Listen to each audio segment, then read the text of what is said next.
So we're here with Commissioner Mike Strain with the Department of Ag and Forestry. He was gracious enough to give us a few minutes today, and we wanted to ask him a few questions about the current coronavirus pandemic that's going on. So Dr. Strain, I guess first off, what is the role of Ag and Forestry in dealing with this current pandemic? Well, we play a number of roles. Number one is to make sure that the supply chain for food, fiber, and energy remains intact. So all aspects of the supply chain, basically from getting the seeds in the ground to making sure that all the trucks, from the fertilizer trucks to the chemicals that are needed, to the fuel going to the tractor trailers, making sure that all the things, stay in the supply chain as far as growing the product, but also making sure that the poultry plants remain open, that the paper mills remain open, that the processing facilities remain open, that all aspects of the supply chain remain intact with a healthy supply so that we can keep food and fiber and energy and in the stores and at the gas stations for the overall public. That, and then secondarily, we're all working with part of GOSEP. We supply logistical supply and do a number of things. We're also working with the federal government to make sure that our warehouses remain functional and have ramped up to receive all the commodities that are coming to go not only to schools, but also to food banks and to other entities. And so we play a multifactorial role as we are the largest regulators of commerce, overall commerce. And so we have to make sure that everything remains intact and there are no breakdowns so that, the consumers have the products they need, food, fiber, and energy. I'm sure, Dr. Strain, that a lot of our FFA members are wondering what exactly is a coronavirus, if you could shed a little light on that for us. A coronavirus is a RNA virus, and there are many coronaviruses. There are thousands of coronaviruses throughout the world. There are 7 in the human population, 4 which have been around a long time. Then there are 3, and if you remember the last 3 that have affected the human population is SARS, subacute respiratory syndrome, from civet cats, and that was 2002. MERS, 2012, that came from dromedaries, camels. And now we have COVID-19, which is technically SARS-CoV-2 is the name of the virus. And that originated, we believe, in a species of bats and then went to pangolins, then from pangolins to infect people. So, it is an RNA virus. There are many species that affect different animal species. We have coronavirus that we vaccinate dogs for, the coronaviruses in pigs and cattle, in cats. And so it is a member of a broad family, but there are only 7 known that infect humans. And the issue here is that the human population does not have a background or, quote, herd immunity to this particular virus. And this particular virus has the ability to attach and to actually, penetrate cells and cause significant damage, and especially in people, older people. The average age of the infection here in Louisiana is 53 years of age. And young people, 0 to 9 years, there have been no reported deaths anywhere in the world.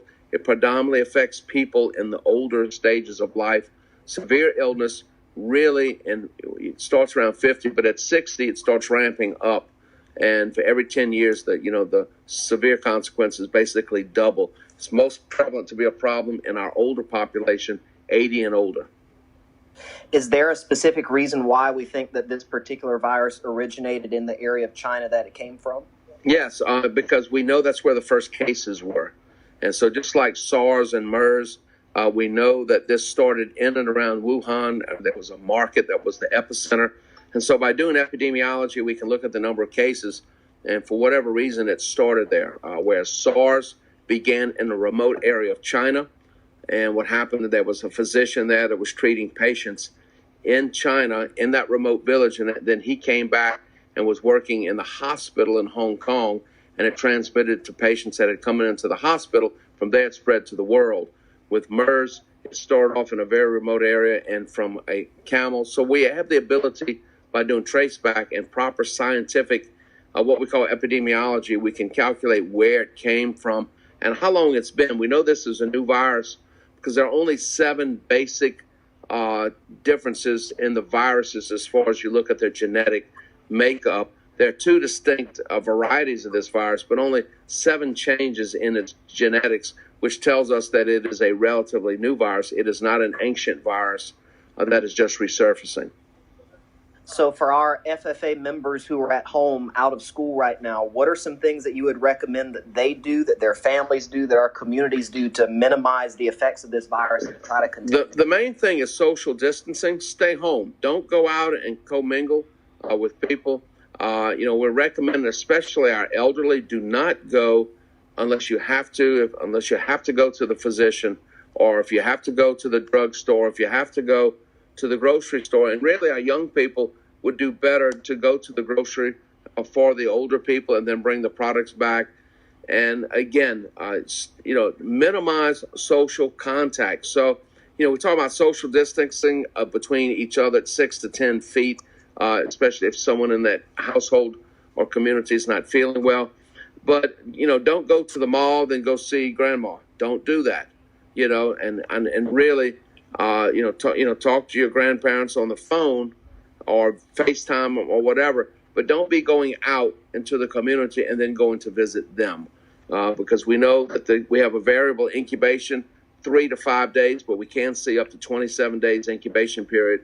And there's some indication the virus can be shed prior to the patient becoming clinically ill, sick. And so, again, it is by non-exposure. Until we have a vaccine and a treatment, non-exposure is the way we protect ourselves. Also, wash your hands frequently with soap and water.